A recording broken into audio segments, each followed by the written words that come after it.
Hi guys, welcome back to Revitalize Yourself. I'm Joff, and today I'm joined by my very special guest, Professor Bart Kay. So, guys, this is a real big treat for me since I've been raving on about this professor all the time in my YouTube channel. I've talked about him in multiple videos. I've referred to him countless times, and now I've got the man himself right here with me. So, welcome, Professor Bart Kay.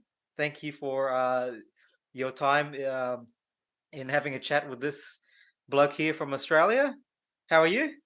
I'm good. Thank you. No, thank you for having me.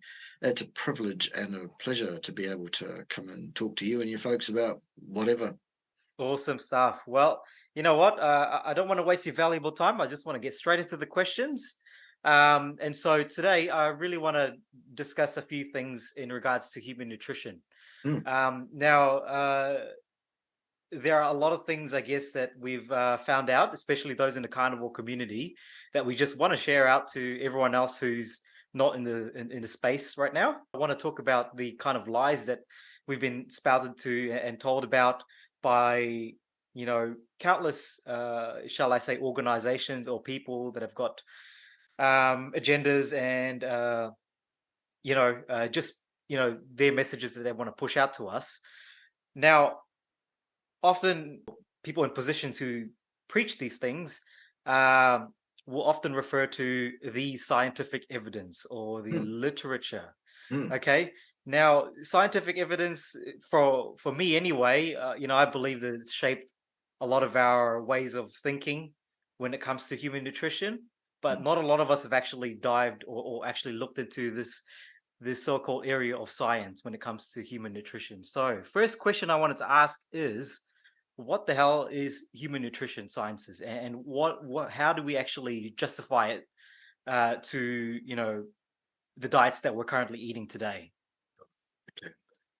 Human nutrition science. What is it? It is a misnomer. It's claiming that any of the work being done in that field is scientific might be a bit strong. So Hmm. here's the thing. If you want to talk about or infer cause and effect, this is good for you, this is bad for you, this is somewhere in between, you need to be able to point to an experimental piece of work wherein there were two otherwise identical populations of people who were separated probably at birth before anything else could have had any influence over the outcome, and one of each of multiple sets of twins is locked in a separate laboratory somewhere, Hmm. have every single aspect of their lives controlled down to the nth degree of every single factor, except for the one factor you want to point the finger of cause and effect at. Do that experiment over X number of decades to see what happens in terms of death rates and whatever else in these populations of people. You see where I'm going with this? I do, yes. It's impossible. It's, you can't do it.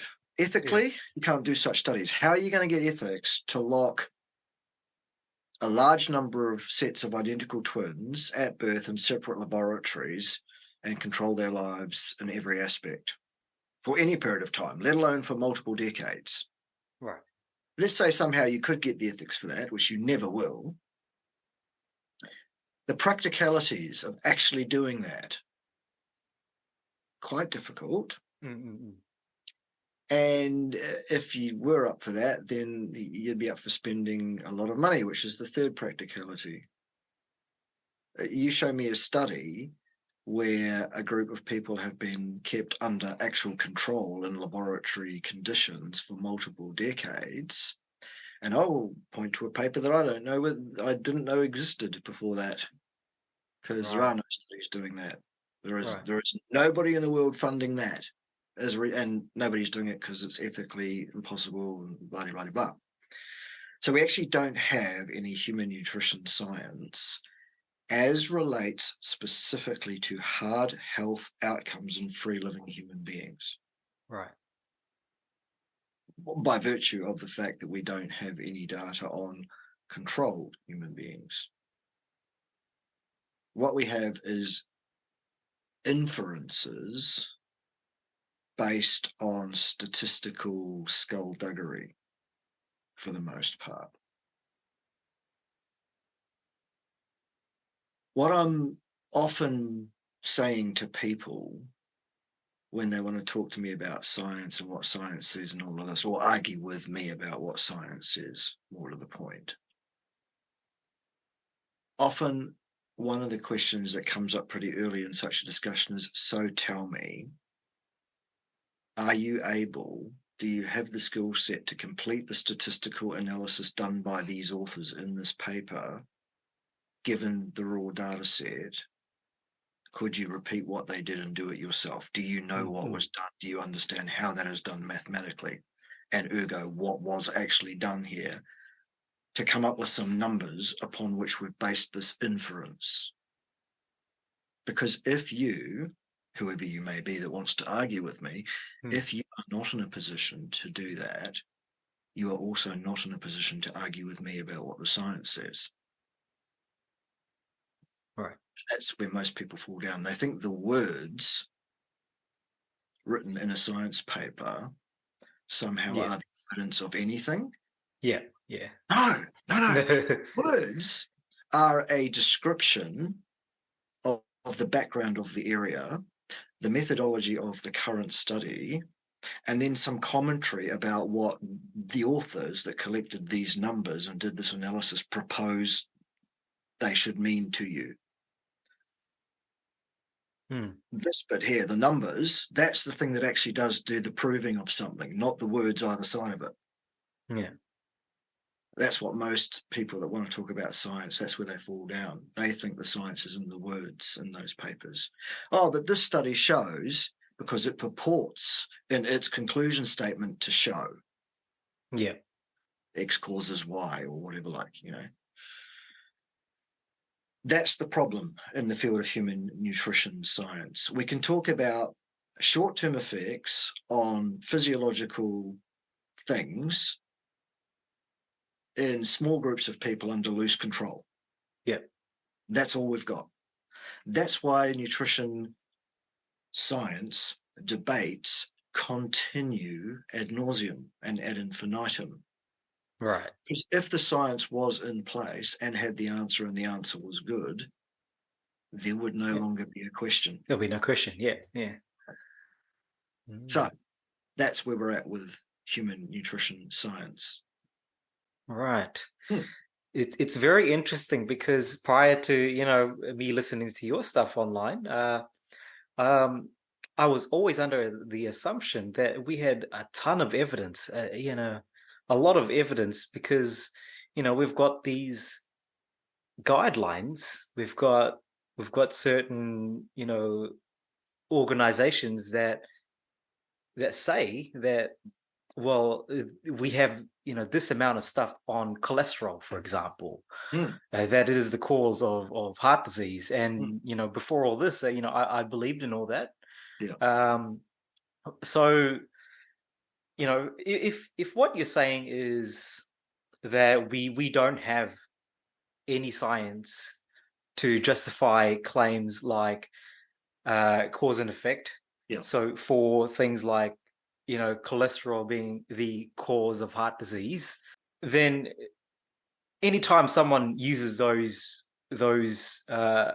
words, basically risk, cause and effect, we can immediately dismiss that as a non-scientific person. If for my viewers out there who aren't akin to the science, is that true, Bart? We can just dismiss it? The argument is pretty much as you've outlined it. The argument goes, well, a statement on risk, my risk, if you're telling me this study here informs me on my risk, what you are necessarily then inferring is that the relationship which may or may not have been observed in that study between factor X and factor Y, that must be causal for you to then turn that around and use that to predict what my outcome likelihoods are.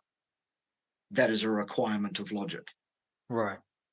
There is no cause and effect evidence extant anywhere in the peer-reviewed publication anywhere on this planet. It's a statement of ideology. It is not a scientific statement. Right. As it turns out, there are those who would argue, and I'm one of those folks, that neither saturated fat nor cholesterol is the cause of any deleterious health outcome of any kind. And we're quite unequivocal in that, providing our logic, which is pretty good as to why we believe that to be the case. However, the people like myself who are prepared to ask the questions in general are also the kind who are disciplined enough not to go so far as to claim that something is not so. Right. Just saying your assertion that it is so is not supported by the science, I'm afraid, my friend. Would you like to try again? I guess Yeah. that's how the argument goes. Yeah. Yeah. Yeah. If we even get that far, and we're not even going to get that far, if I've asked the person, would they be capable of repeating this statistical analysis in this paper and getting the same answer? Ergo, do they have the qualification to discuss the statistical inference of this data set, i.e. that's what the paper's about, then we're done already, aren't we? Yeah. If we're having an argument situation. Because if Yeah. you can't do that, then Yeah. everything I'm going to say to you about this statistical procedure is going to fly straight over your head. Yeah. And you're not going to get it. Yeah. Most people will pick up a paper, a scientific paper, and they'll look at the results section and they'll go, and it was done. Yeah. Yeah. Or just look at the abstract. Yeah. What? Look at these numbers. Give me the conclusion. Give me the Yeah. take message. Oh, here it is. Conclusion section. Yeah. Yeah. Yeah. The authors write exactly what the people who gave them the money to do this study want them to write. Mm. Whether or not that relates to the actual numbers in the section beforehand, and often it doesn't. I'll give you an example of that. The Adventist Health Study number 2, when they talk about the relationship between the consumption of red meat and mortality. And they state in their paper that they found a positive association between more and more meat and more mortality by doing a prospective cohort following of people by way of respondent survey feedback, largely over a number of years in the Seventh-day Adventist community. And then you go and read the numbers they actually collected. Yeah. And you find out that they actually found the exact opposite of what they're claiming they found. And because you're not competent to go and look at those numbers and see that, you, the great unwashed, not you, Joff, I know you're more than capable, of course. You're not going to, if you are not able to do these analyses, look at these numbers, you're not going to spot that. And you're going to read that statement that says we found a positive association between red meat consumption and mortality in these people over X number of years of follow-up. Yeah. And you're just going to take that as, well, that's what they found, because that's what they've said there. Well, you look at their numbers, though. They don't say that.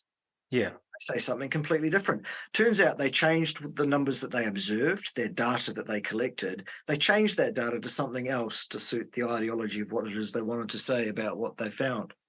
They used a thing called statistical correction. Yeah. They lied about what their numbers were that they found. Right. So they made up numbers that They fabricated. Yeah.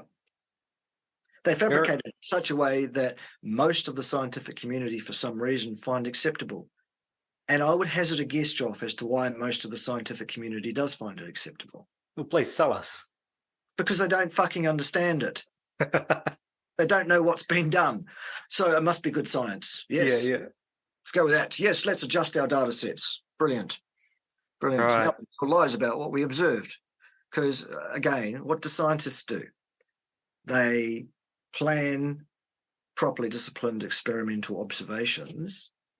They collect those observations under that discipline and control, and then they report to the readership about what it is they observed under those conditions. When you adjust a data set, what you're doing is saying, here are some numbers that were not observed anywhere in the universe. These are some numbers we fabricated by mathematically changing them in some way according to some set of rules from what they actually were when we looked at the thing.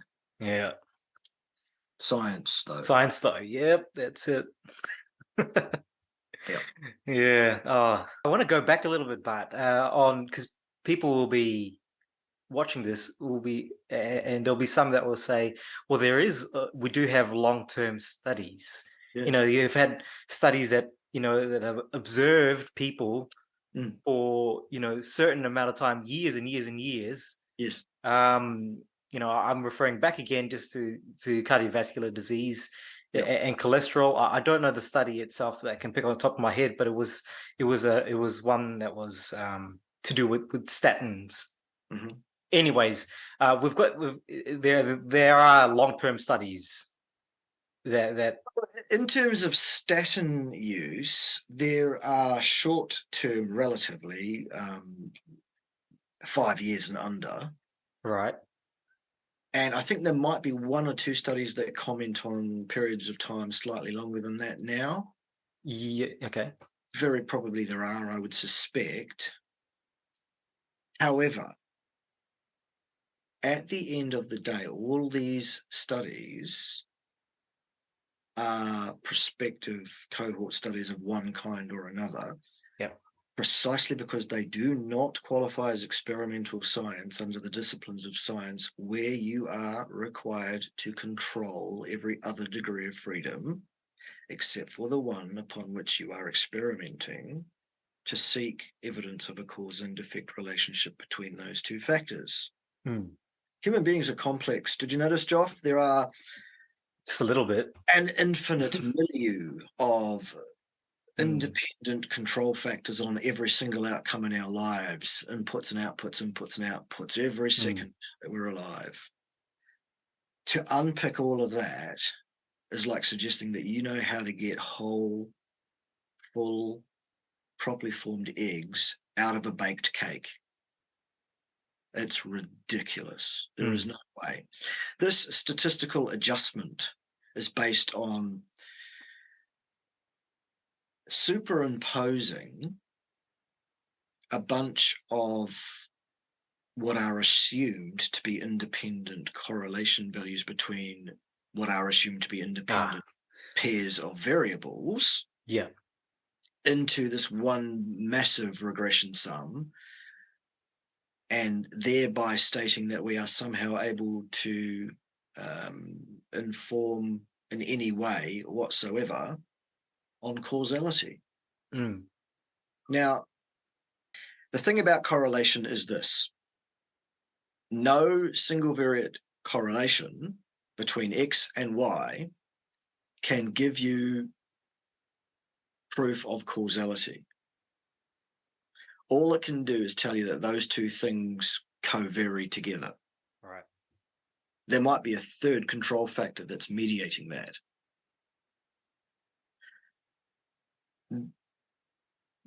The adjustment works on the idea that we are somehow able to parse that out by, instead of using a single variable regression sign, X versus Y, this is the prediction on the outcome, we superimpose a second X1 versus Y, X2 versus Y, all the way up to Xn versus Y for so-called what are assumed to be independent covariates. And then we look at how much each factor contributes to the error, the overall error of the overall prediction. And the things that contribute to the error the least are thereby decreed to be those things in causality which are more important. Yeah. And then that's how the sum, it's just utter nonsense. Yeah. Literally, it's like saying we're going to get some fully formed eggs out of this baked cake. We know where to find this stuff. Yeah. No. Let's say, God forbid, I drop dead tomorrow. And let's say we look at the things that associate with that. My consumption of alcohol, whatever that might be per week, and my cigarette smoking status, were I a cigarette smoker, which I'm not. Yeah. Tell me, please, Joff, now how much each of those factors has contributed to the fact that I've now gone in causality. Can't do it. You can't do it. Can't do it. No matter, no, if a single variate regression cannot establish causality, then what makes you think a multiple variate regression can do that? Right. What it's actually doing is artificially reducing the total sum of squares error around the mean trend line, the residuals around it, the noise around the signal, if you like. And the other thing that's very interesting about the procedure is any factor that you add in, which increases the error of the overall thing, is discarded, ergo assumed to have had no impact of any kind. Right. Oops. We're getting on pretty thin ice, aren't we, when we want to start now inferring causality. And when you say risk, my risk, you say, of heart disease in the next X number of years, one is usually the next year is usually the metric that's applied there. Based on this study of people who don't even represent me because they were all older than me when that study started, for example. But if you're telling me that study is able to inform me on my risk, which is what these people are inferring, then you are talking about a cause and effect statement, one that is not supported by science. So that's quite a long-winded way around that argument, but that's the unassailable way around it. You cannot respond to what I've just said with anything other than, well, I still want to believe it. Right. In which case, great, now you're a theologist and not a scientist. That's okay with me. Go and do that. Yeah. I will continue to talk to people about what the science is able to inform us upon. Yeah. Got it? That's the lesson in a nutshell. Wow. Awesome stuff. Now, we've got this thing about smoking, right?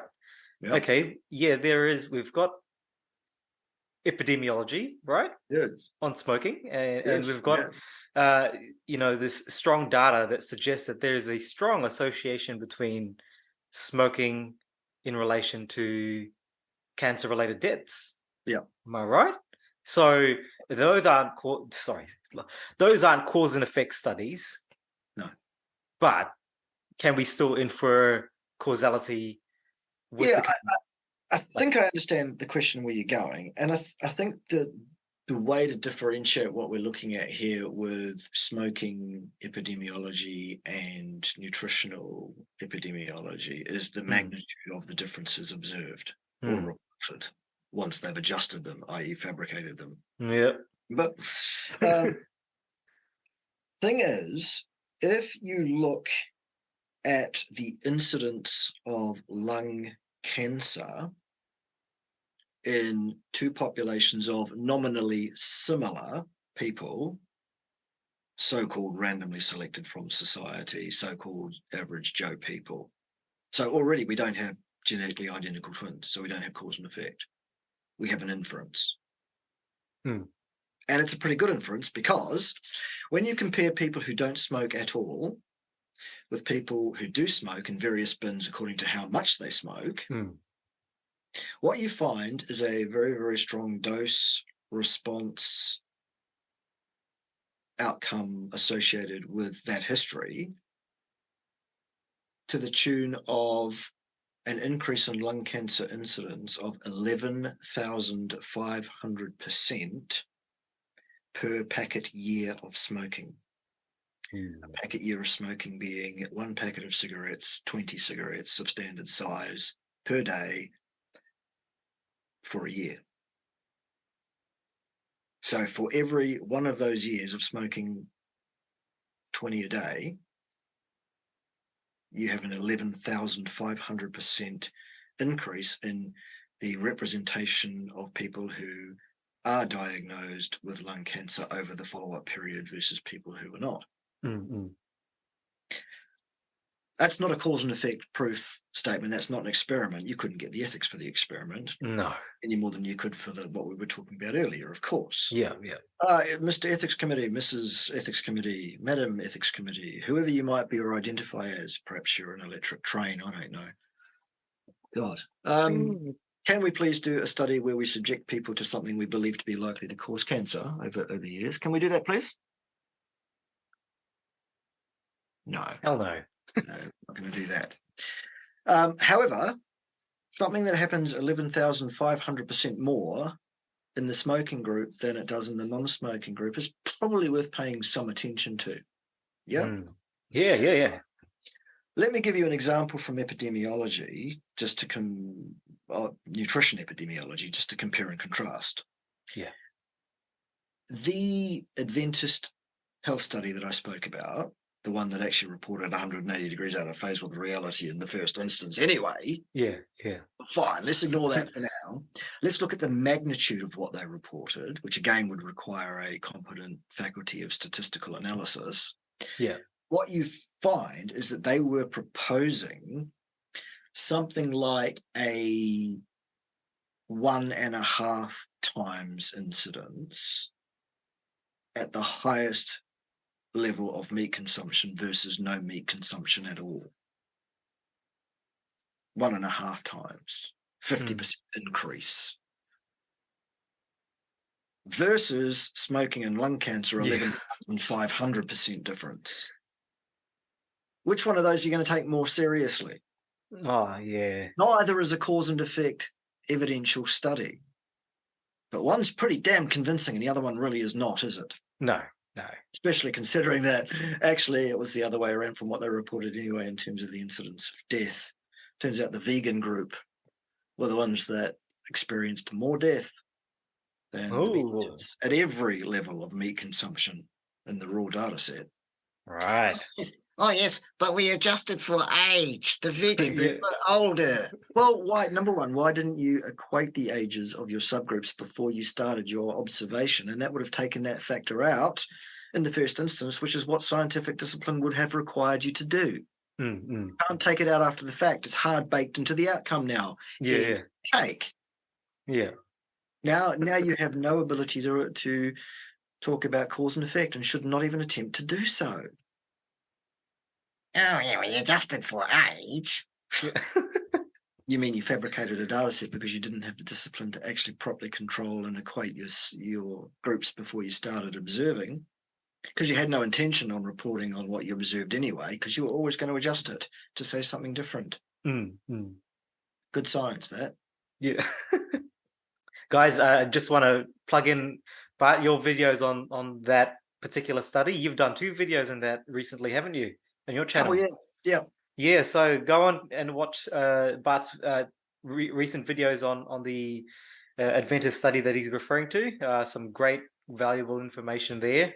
Now, Bart, for us here who's in the carnivore space, how is it that we can justify eating meat as being so far the most, well, I mean, I speak for myself here, but the most healthiest way of eating? How do we do that with what science? Well, the hard sciences that I would bring into a construct interpretation of what I believe to be the optimal thing for a human being to do in terms of nutrition would be things like the physical anthropology, the organ systems comparative studies, the stable isotope testing that can inform us on what the actual eating pattern of human beings has been throughout our history on the planet, pretty much. Yeah. That's where I go to talk about what is likely to be in line with our true biological design. Yeah. And what I find is that pretty much everything within this ring-fenced area of ideology called nutrition science, Yeah. there are kind of 2 sorts of studies in there. One, which is the one we've been bagging already, the prospective cohort study. They look at large numbers of people over huge numbers of years and make all sorts of statistical skullduggery and lies about that stuff to suit ideology. The other kind of study is a short-term reductionist study, probably with a small group of people, probably under a pretty poor set of controls at best. Yeah. And we're looking at the relationship between variable X and variable Y, which is never going to be a hard health outcome because these studies are all over several weeks. So it's going to be some proxy thing like, how did this dietary intervention affect this person's blood sugar? and then make long-term inferences on what's likely to occur on the basis that we understand that if your blood sugar is chronically elevated, that is a problem, and here are the mechanisms that is so. Yeah. So that's kind of how I base all my arguments in that kind of logic. So that there is some stuff of utility in the human nutrition scientists area in terms of short-term reductionist relationships between set variables, which are kind of a mechanistic nature, but don't speak to someone's actual experience in terms of their health long-term necessarily. Right. Or you've got these prospective cohort studies, which are just garbage from top to bottom and basically should all be flushed immediately down the nearest latrine as anything even remotely akin to science. Basically, that kind of work is pilot work in the nutrition field, designed to inform where actual science should be done. The problem being that we can't actually do the actual science because of ethical and practical limitations and absolute, no, you're never going to do that. But looking back now at the stable isotope studies, so firstly, for those who don't know, what is this that we talk about, stable isotopes? And how does that tell us what we ate? Yes. All right. So when an animal is alive, be that a human or any other animal, it doesn't matter. When an animal is alive, they will consume an amount of animal flesh and an amount of plant material. That's true of every animal on the planet. The ratios can be no plants at all animal stuff. They can be all plant stuff and no animal stuff in some species, and everything in between. The thing about that is that when you eat animal protein, you will be absorbing the heavier of two isotopes of nitrogen into your body and accumulating that nitrogen into your protein in your body. And if you're eating more plant material, then you'll be getting more of the lighter isotope, not the heavier. And these isotopes are stable in time. They don't degrade one across to the other. They're not radioactive in that way. Right. So they're called stable isotopes. Right. And it's just so happens fortuitously that there is a protein which we can find embedded within the long bones of human skeletal remains, and that this protein remains viable for, as it turns out, many, many tens, and in some cases over 100,000 years. They can still find this protein in bones that old. They can still extract that protein and analyze its makeup in terms of the heavy versus the light version of nitrogen. And then they can exactly pinpoint that animal's trophic level, i.e. how much animal material did that individual animal eat versus how much plant, and give you a percentage, plus or minus 5. Right. Okay. Testing of all human skeletal remains older than 12,000 years that has been done so far all agrees within a very, very small margin of error as to what the diet of human beings has been around the world. Right. Human beings, for our entire existence on this planet, up to 12,000 years ago, we ate almost nothing but the flesh and fat of animals. Right. There was very little plant material to speak of. And that which further analyses have showed that mostly the plant material that was taken in by humans back then was largely tubers that were dug up, but not like sweet potato kumara today. Yeah. Not like that at all. No. We're talking stringy, root-like, tasteless, horrible. They had to boil these things for hours and hours and hours just to get them loosened up that they could even get them down their necks. Yeah.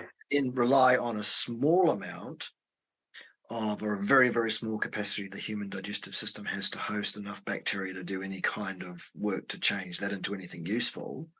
And then most of that was then just excreted untouched anyway. Right. We didn't have, other than maybe 2 weeks out of a year, any significant amount of fruit or any of that. And certainly none of the vegetables that you can go down the supermarket and buy today. They Yeah. didn't exist. Yeah. Those things. They're a human invention, every one of them. Yeah. Or at least something changed hugely from what it was in nature. So that's how all of that has come to pass, basically. Yeah. And it makes sense too, because I mean, we've lived a lot of time throughout our evolution under ice ages. Am I right? Like a Yep. lot of that period Most was of it. cold. Most So of it. where are we going to grow a lot of that vegetation? And yeah. No, what we did is we became nomadic and we moved around following the herds of megafauna, and we picked those off and ate those. That's right. Yeah. All right. Yeah. I'm pretty sure I've seen some cave paintings that had some salads and Exactly. some Yes, Caesar salads. right beside the calculators. Yeah. We've hit our macros for the day and all of that. Yes. Yeah. So that's what I found really to be quite solid as evidence. Now, there are a number of reasons to assert that human beings physiologically, Okay. not just physiologically, but also psychosocially and in every other way, Yeah. absolutely clear, obligate hypercarnivores. Yeah. And anyone that tries to throw any argument to the contrary is welcome to throw it at me. Perhaps in a live debate, if anyone has the gumption for that. It doesn't seem anyone does, though. There you go, guys. But you absolutely can bring those to the table, and I'll show you what's wrong with the assertions that you want to make within seconds, because that's what I do. There you go, guys. Offers on the table. It's carnivorous. It's clearly a carnivorous thing. Yeah. Hey, Bart, I want to talk about genetics, because we're often told that, when they talk about risk factors about certain conditions, they often throw in, genetics as a risk factor for things like, type 2 diabetes. If you've got a family history of type 2 diabetes, you're likely to be predisposed in getting diabetes. How are they making those assumptions and those claims? How could you do that?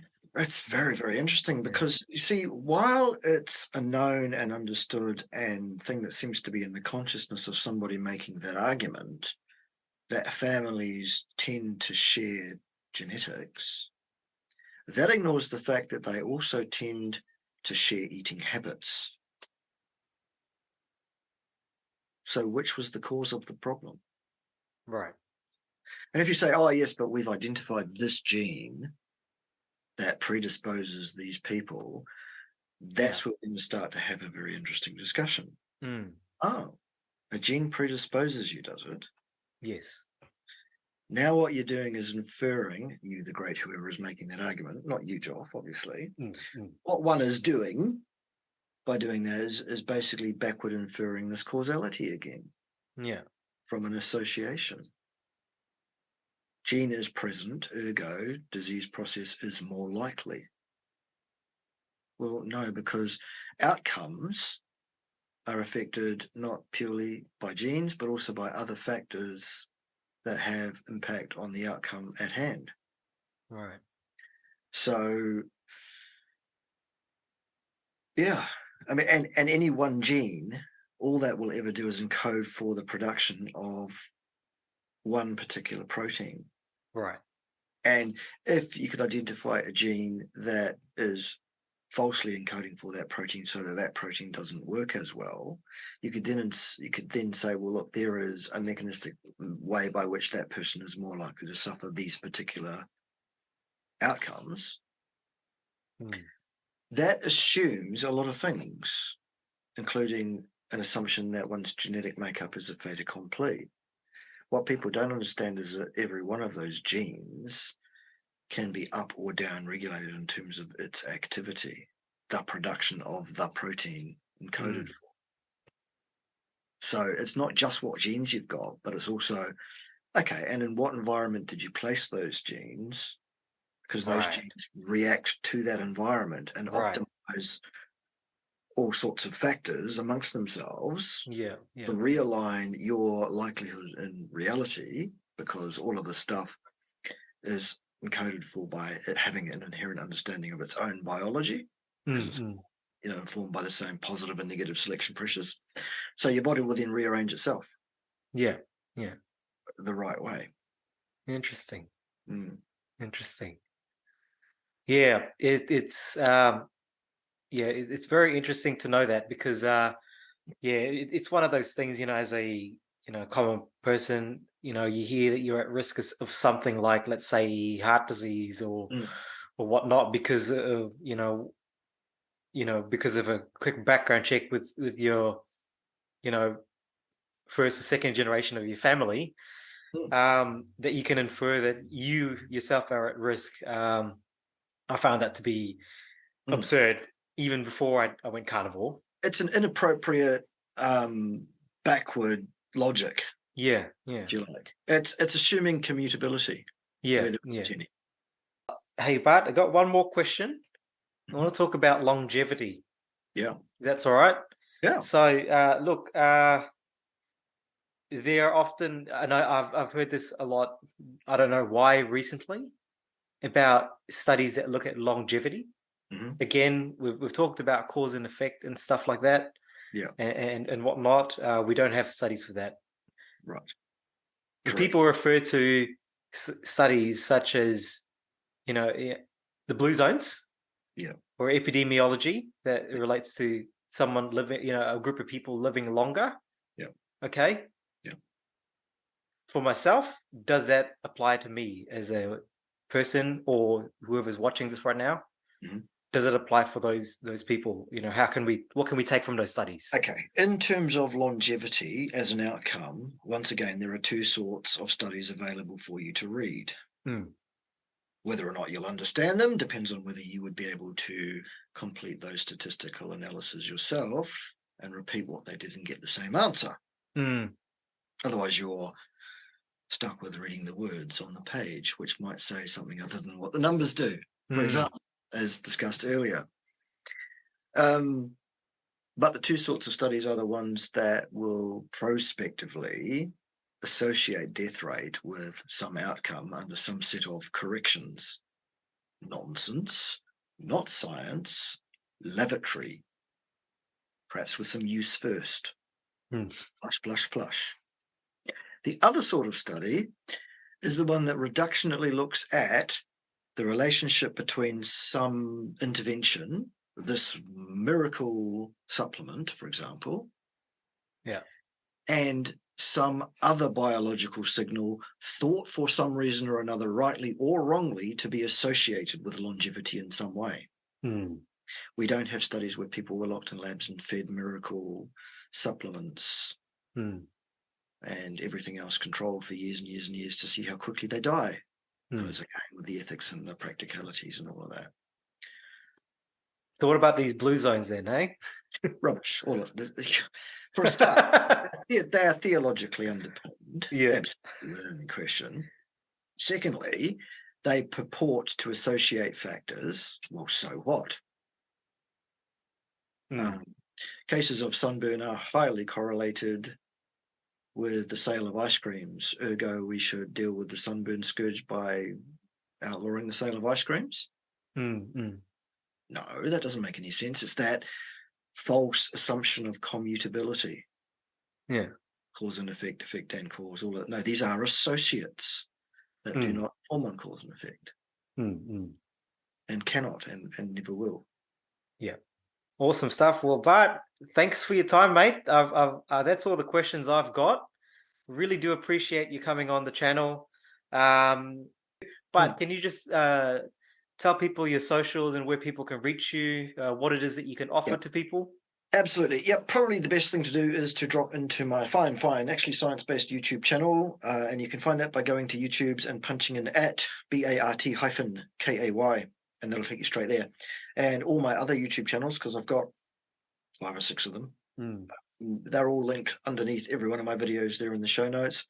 Also, there's a one-stop shop there. It's a bit.ly link that you'll be able to see that you can click on, where you can go to the merchandise store and buy fine merchandise like this Meat Militia mug, perhaps some highly amusing t-shirts. I don't know, whatever you like. It's all there in the merchandise shop. You can buy Cirule products there, but you're probably best to go through Joff for that. Joff, you've got a link for Cirule products. You should probably put it underneath. Sure do. Underneath the thing so people can go and click on that. Yeah. And what else can you do there? You can find me for consultancies there as well through the Patreon membership system. That's probably the easiest way. If you need to email me, you can. My email address is on the About tab on my Fine YouTube channel. Just be aware that I do get 1 or 2 emails, and so it might be a bit before I get back to you. And if your question's stupid or whatever, I probably won't get back to you anyway, because I've only got so many hours in my life, frankly. That's it. And there are such thing as stupid questions. There are. If there wasn't stupid questions, I didn't know what they were talking about. There really are. Okay. All right, guys. See you in the next video.